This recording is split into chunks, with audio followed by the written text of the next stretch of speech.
இப்போ நான் முதல்ல வந்து இந்த கிளச் கேஸில் வந்து ஃபஸ்ட்டு மாட்டக்கூடிய பொருள் இந்த கியர் ரொட்டேட்டர் ஸ்ப்ரிங்கு. ஸோ அந்த ஸ்ப்ரிங்கை ஃபஸ்ட்டு மாட்டிட்டேன். அது ஈஸியாக எல்லா வண்டியும் வரமாக மாட்டியாச்சு. இப்போ அடுத்தது இந்த பேலன்சர்லையும் கிராங்க் ஷாஃப்ட்லேயும் வரக்கூடிய பொருள் என்னென்னு பார்க்க போகிறோம். இது வந்து பேலன்சரில் வருது. ஒரு புஷ்ஷு, ஒரு பெரிய வாஷரு, அப்புறம் ஒரு பல்லு. இந்த பல்லு வந்து பார்த்திங்கன்னா நடுவில் அழுத்தினா 2 பல்லாக பிரிஞ்சிடும் அது.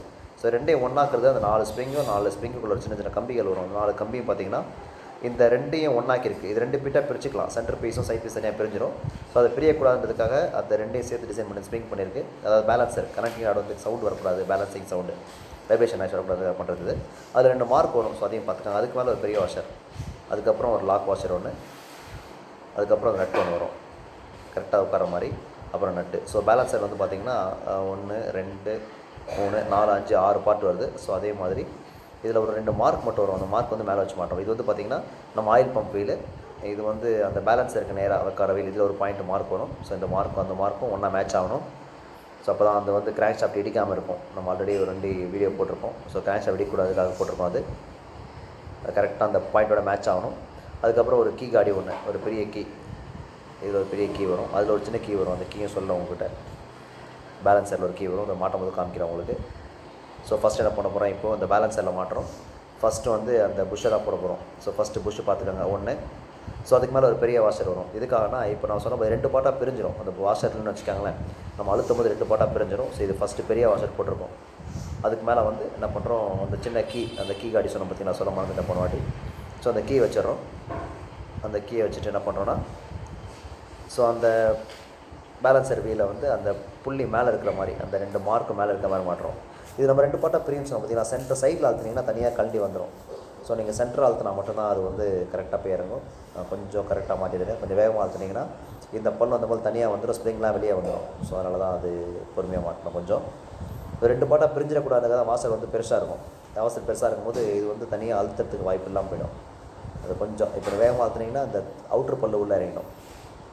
அப்புறம் ஸ்ப்ரிங்லாம் எகிரி எங்கேயாவது விழுந்துடும். ஸோ அவ்வளோதான், உட்கார வச்சாச்சு.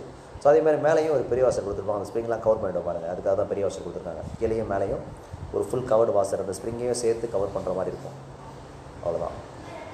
ஸோ அந்த லாக்குக்கு நேராக வச்சு மாட்டிக்கணும். ஸோ அதுக்கு மேலே வந்து இந்த லாக் வாஷர், கட் வாஷர் வந்து உள்ளே போய்டும். அந்த காடிக்குள்ளே கரெக்டாக உட்காந்துரும். கொஞ்சம் கேப் இருக்கும், கரெக்டாக உட்காந்துரும். ஸோ ஒரு நட்டு போட்டாச்சு. ஸோ பேலன்சரில் மொத்தம் வரக்கூடிய பொருள் இவ்வளோ தான். ஸோ ஒரு பேலன்சர் மாட்டியாச்சு. மொத்தம் 6-7 பொருள் நினைக்கிறேன், எல்லாம் மாட்டிட்டோம் பேலன்சரை. ஸோ அடுத்தது வந்து கிளச் கேஸில் வந்து ஃபஸ்ட் என்ன மாட்டியிருக்கோம், அந்த ஸ்ப்ரிங் மாட்டியிருக்கோம். ரெண்டாவது இந்த பேலன்சர் அந்த பாயிண்ட் எடுத்து வச்சுருக்கேன். இந்த புள்ளி மட்டும் மார்க் பண்ணிக்கோங்க. ஸோ அதே மாதிரி இதில் வந்து பார்த்திங்கன்னா ஆயில் பம்ப் வீல். இது ஃபஸ்ட் வீல் வந்து இப்படி தான் போடணும். அது ஆயில் பம்ப் மட்டும் ஒர்க் ஆகும். நம்ம ஸ்கூட்டி பம்ப் மாதிரி டைட் பண்ணி ப்ரெஸ் பண்ணி பிடிச்சிக்கோ, கிராங்க் ஷாஃப்ட் ஓடும்போது வரும். ஸோ இது வந்து பார்த்திங்கன்னா ஆயில் பம்புக்கு மட்டும் ஓடக்கூடிய வீல் இது. ஸோ எனவே பார்த்திங்கன்னா அது வந்து ஆயில் பம்ப் ஃபுல்லாக அது ஓட்டு ஒர்க் ஆகிட்ருக்கும். ஸோ அதுக்கு மேலே வந்து இந்த புள்ளி அந்த மார்க் மேலே வர மாதிரி மாட்டணும். ஸோ இந்த மார்க் மேலே வர மாதிரி டைட்டாக போகக்கூடாது, ஃப்ரீயாக தான் போகணும். அதையும் பார்த்துக்காங்க. டைட்டாக அடித்து இறக்கிறாதீங்க. ஸோ ஸ்லோவாக ஃப்ரீயாக இருக்கிறத பார்த்துக்காங்க. கரெக்டாக இருக்கலாம், ஃப்ரீயாக போகும், ரொம்ப டைட்லாம் இருக்காது. ஸோ இப்போ என்னென்னா அந்த ஃபஸ்ட்டு அந்த புள்ளிக்கு நேராக மாட்டணும், அந்த கீ காடி போடணும். 2 விஷயங்கள் இதில் இருக்குது. நான் ஃபஸ்ட்டு இது ஈஸியாக மாட்டிட்டோம். ஸோ இதில் வந்து பார்த்திங்கன்னா என்ன பண்ணோம், மேட்ச் பண்ணுறோம். நான் இப்போ அந்த கீ போடவே இல்லை, ஈஸியாக சுற்றிக்கிறதுனால. அதே மாதிரி இது மாற்றுறது ஒவ்வொரு முறை இருக்குது. இது நான் மாற்றுற முறை வேறு ஒன்றும் இல்லை, தவறாக இருக்கலாம். ஆனால் நான் இப்படி தான் மாற்றுறது, வேறு ஒன்றும் கிடையாது. அதற்கு பாருங்கள், அந்த பாயிண்ட் நேராக உட்கார வச்சுருவேன். உட்கார வச்சுக்கிட்டிங்கன்னா இப்போ அடுத்தது நம்ம கீ காடி போட இந்த மட்டும் ஈஸியாக இருக்கும், ரொம்ப கஷ்டமாக இருக்காது. ஸோ கீ காடி மேட்ச் பண்ணியாச்சு. இப்போது அந்த பாயிண்ட்டு புள்ளி மேட்ச் பண்ணியாச்சு. இப்போ என்ன பண்ணுறேன், கீ காடி மேட்ச் பண்ணி பார்க்குறேன். இப்போ கிராங்க் ஷாஃப்ட் இடிக்குது. ஸோ ஆப்போசிட்டில் சுற்றிக்கிறேன். கிராங்க் ஷாஃப்ட் வந்து ஆப்போசிட்டில் சுற்றுறேன். அந்த பேலன்ஸரும் கிராங்க்கும் இடிக்கிற மாதிரி இருக்கும். ஸோ நான் என்ன பண்ணுறேன், இந்த பக்கம் சுற்றிக்கிட்டு அந்த கரெக்டாக கொண்டு வந்துடுறேன். சுற்றுதான்னு பார்க்குறேன், எந்த பக்கம் சுற்றுன்னு பார்க்குறேன். ஸோ எனக்கு வந்து மேட்ச் ஆகிடுச்சு. ஸோ நான் வந்து இப்போ தான் பண்ணுவேன், அந்த கீ இப்போ தான் போடுவேன். போடுறதுக்கு ஈஸியாக இருக்கும் எனக்கு கொஞ்சம் கீ போடுறதுக்கு. அதை பாருங்கள், ரொம்ப ஃப்ரீயாக தான் இருக்கும். இது எதுவுமே டைட்டாக இருக்கக்கூடாது, அதை மட்டும் பார்த்துக்கோங்க. நம்ம இங்கே தத்துக்கிட்டி போனால் ரொம்ப டைட்டாகிடும். எல்லாமே ஃப்ரீயாக தான் இருக்கும், மாட்டுறதுக்கு கையிலே மாட்டிடலாம். ஸோ இப்போ பார்த்திங்கன்னா அந்த புள்ளி 2 புள்ளி மேட்ச் ஆகிடுச்சு. ஸோ இப்போ பேலன்சர் வந்து கிராங்க் ஷாஃப்ட் விடும் போது அது இதை தான் நம்ம பார்க்க வேண்டிய விஷயம். இந்த இடத்துல வேறு எதுவுமே கவனிக்க வேண்டிய விஷயம் வேறு எதுவுமே இல்லை. 2 சுற்றி பார்த்தாச்சு. இந்த கிராங்க் ஷாஃப்ட் உள்ள பேலன்சர் தெரியுது பார்த்தீங்களா, இது தவறாக மாட்டினா இடிக்கும் நமக்கு. ஸோ இந்த கிராங்க் ஷாஃப்ட் வந்து இந்த மாட்டும் போது பார்த்துருக்கீங்க. அது வந்து நம்ம தவறாக இருந்தால் என்ன ஆகுனா, இந்த கிராங்க் ஷாஃப்ட் ரொட்டேட் பண்ணக்கூடாது, ஒரு இடத்துல போய் இடிக்கும். ஸோ இது ஆப்போசிட்டில் பேலன்ஸ் பண்ணுறதுக்காக, வைப்ரேஷன் கட் பண்ணுறதுக்காக கொடுத்துருக்காங்க, எல்லாருக்குமே தெரியாது. ஸோ அது வந்து நம்ம மேலே வந்து அந்த மார்க் மட்டும் மாட்டினாவே போதும், பிரச்சனை இல்லை. ஸோ இதில் என்ன தெரியுதுன்னா, அந்த ஸ்ப்ரிங்கும் அந்த பின்னும் உடஞ்சிச்சுன்னா அந்த கிராங்க் ஷாஃப்ட்டும் அதுவும் மோதுறதுக்கான வாய்ப்புகள் இருக்குது. பட் நிறைய முன்னில் அந்த வந்ததில்லை. R15 பொறுத்த வரைக்கும் அந்த பிரச்சனை சந்திச்சது இல்லைனா. ஸோ அதுக்கு மேலே வந்து பார்த்திங்கன்னா இப்போ அந்த கிளச்சு கியருக்கு ஓடுறதுக்கு மெயின் கியர் சொல்லுவாங்க இல்லையா, அந்த கிளச்சை ரொட்டேட் பண்ணுறதுக்கு ஸோ அது போடுறோம். ஸோ இதுவும் டைட்டாக இருக்காது, இதுவும் ஃப்ரீயாக இருக்கும். இதில் வந்து 3 காடி இருக்கும், எதில் வேணால் மாட்டிக்கலாம் நீங்கள், எதுவும் பிரச்சனை இருக்காது. ஸோ பார்த்திங்கன்னா இப்போது அந்த பேலன்ஸரும் மாட்டியாச்சு, இந்த கிளட்ச் கீரையும் மாட்டியாச்சு. மேலே ஒரு வாஷரு, ஒரு நட்டு வரும், அவ்வளோதான். இந்த நட்டு கிடையாது. ஸோ ரெண்டும் முடிஞ்சிச்சு. இப்போது ரொம்ப சிம்பிளாக முடிஞ்சிருச்சு. அதாவது ஒரு பேலன்ஸரும் ஒரு கிராங்க் ஷாஃப்ட்டில் வர விஷயங்களையும் மாட்டி முடிச்சிட்டோம். ஸோ அவ்வளோதான். இது கிளட்ச் மாட்ட போகிறோம் நம்ம. இந்த கிளட்சில் வந்து 4 பிளேட் வரும் R15ல். அதாவது எப்படின்னா 2 soft blade and hard blade வருது. நான் 2 டிசைனில் இருக்கும். இது ஒரு மாதிரி, அது ஒரு மாதிரி இருக்கும். அதாவது 2 பிளேட் சாஃப்ட்டாக இருக்கும். இந்த பிளேட் வந்து பார்க்குறதுக்கு அந்த கார்க் வந்து சாஃப்ட்டாக இருக்கிற மாதிரி இருக்கும், இது கொஞ்சம் ஹார்டாக இருக்கிற மாதிரி இருக்கும். அதே மாதிரி அந்த கோடும் கரெக்டாக பார்த்தா கொஞ்சம் மாற்றம் தெரியும் உங்களுக்கு. அந்த சாஃப்ட் பிளேட் என்ன பண்ணுவேன், 2 ஹப்பில் போட்டுருவேன், அதாவது அலுமினியத்தில் ஓடுற மாதிரி.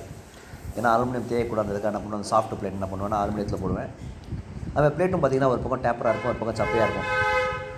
அந்த சப்பை பகுதி வந்து உள்பக்கம் அழுத்துற மாதிரி டிசைன் பண்ணி மாட்டிருப்பேன். டேப்பர் பகுதி மேல் பக்கமாக இருக்கும்.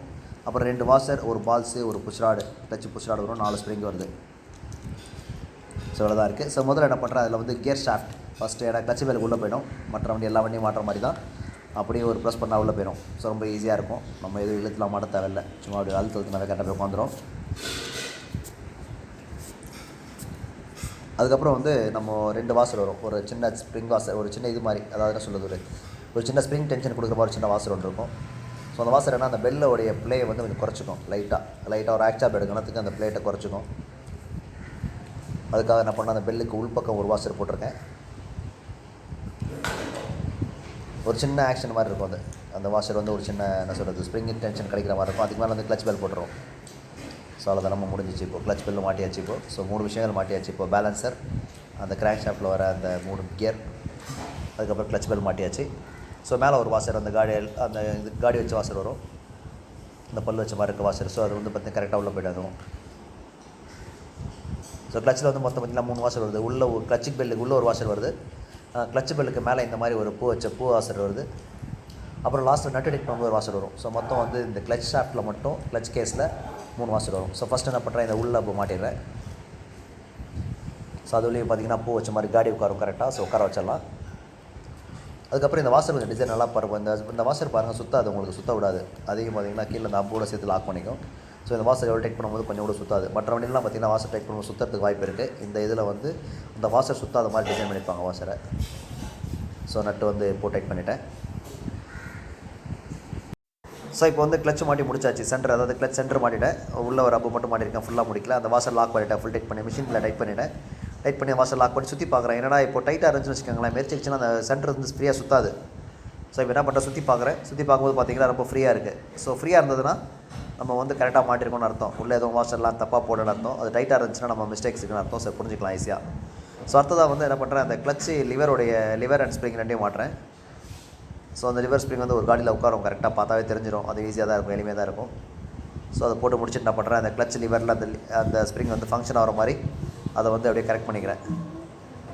ஸோ போட்டு பார்த்துட்டு இந்த கரெக்டாக உட்காரது உங்களுக்கு உட்காரல. ஸோ இன்னும் கொஞ்சம் அந்த லிவர் உள்ளே போகணும்.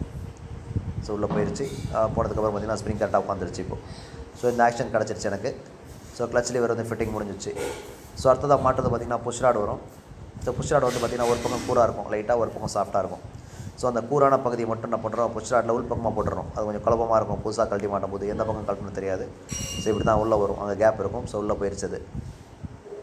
ஸோ அங்கே கேப் இருக்கும் அந்த பக்கம், அந்த கேஸில் நம்ம பார்த்தா தெரியும். ஸோ புஷ்ராட்டோட கூர் பகுதி எப்போ உள்ளே போகணும். எஃப்ஜியில் அதே மாதிரி தான் வரும். ஸோ அதுக்கப்புறம் என்ன பண்ணுறோம், சின்ன பால்ஸ் எப்போவுமே ரெகுலராக வரும் அந்த வண்டியில். ஸோ அந்த பால்ஸையும் போட்டுறேன். பால்ஸை போட்டு என்ன பண்ணுறேன், இப்போது அந்த 2 சாஃப்ட் பிளேட் கிளட்ச் பிளேட் எடுக்கிறேன். ஃபஸ்ட்டு சாஃப்ட் பிளேட் வந்து உள்ளே போட்டுறேன், ஏன்னா அலுமினியத்தில் ஓட்டுறதுக்காக போடுறேன். லாஸ்ட்டு பிளேட்டும் கொஞ்சம் சாஃப்ட் பிளேட் போட்டிருப்பேன், ரெண்டுமே.